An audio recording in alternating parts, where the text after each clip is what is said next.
Jalan-jalan ke Jakarta. Cakep. Berkunjung ke Kota Tua. Cakep. Berhitung 1, 2, 3, presentasi segera kita buka.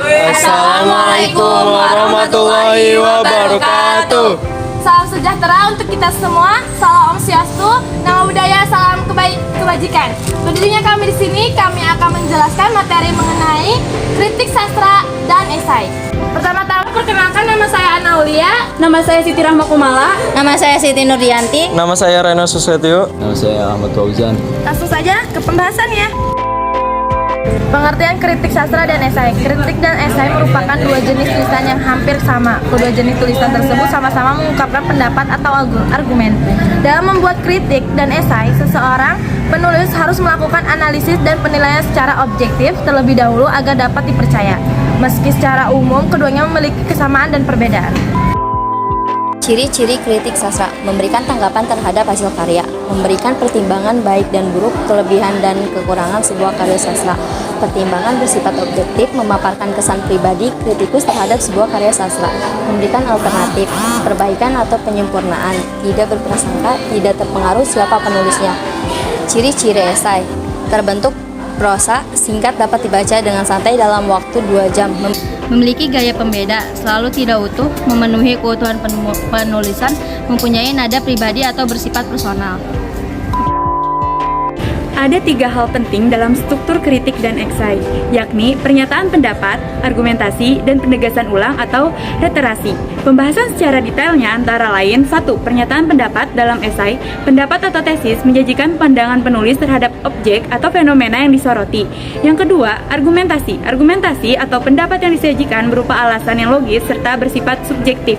Lalu yang ketiga ada reiterasi. Penegasan ulang dalam esai juga berupa ringkasan atau pengulangan kembali hal ini sudah disampaikan dan menjadi penegasan dari berbagai argumentasi.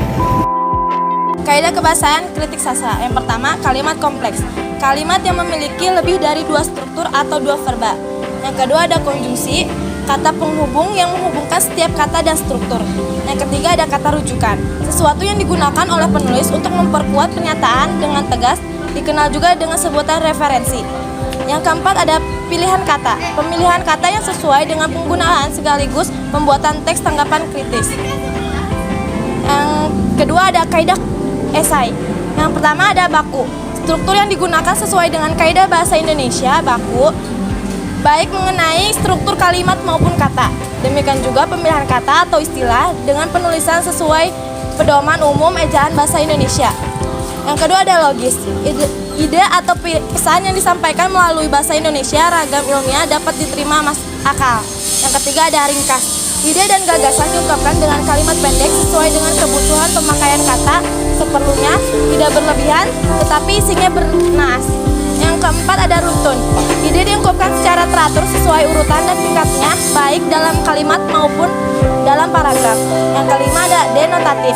Kata yang diungkapkan dengan kalimat pendek sesuai kebutuhan pemakaian kata seperlunya, tidak berlebihan tetapi isinya benar. Selanjutnya ada tujuan. Yang pertama, memberikan penilaian baik dan buruknya suatu karya sastra secara objektif. 2. Menjadi panduan yang memadai kepada pembaca terkait kualitas suatu karya. 3. Membantu memahami karya sastra secara umum. 4. Menunjukkan keindahan yang terdapat dalam karya sastra. Perbedaan kritik sastra dan esai. Kritik sastra ada penjelasan ringkas dan sinopsis, kajiannya terhadap karya seni, sastra, atau film, informasi yang tersaji netral dan objektif. Esai, studi terhadap karya dan fenomena tanpa ringkasan atau sinopsis karya, tidak selalu memerlukan data. Ini adalah contoh kritik sastra singkat novel Perahu Kertas. Novel Perahu Kertas salah satu novel yang berhasil diangkat menjadi film layar lebar. Novel ini menceritakan tentang kehidupan remaja manusia SMA yang bernama Kanaan. Dalam kisahnya, Kanaan jatuh cinta kepada sahabat sendiri. Namun sayangnya, Kanaan terjebak dalam friendzone. Novel ini sangat mudah dipahami karena menggunakan gaya bahasa yang ringan.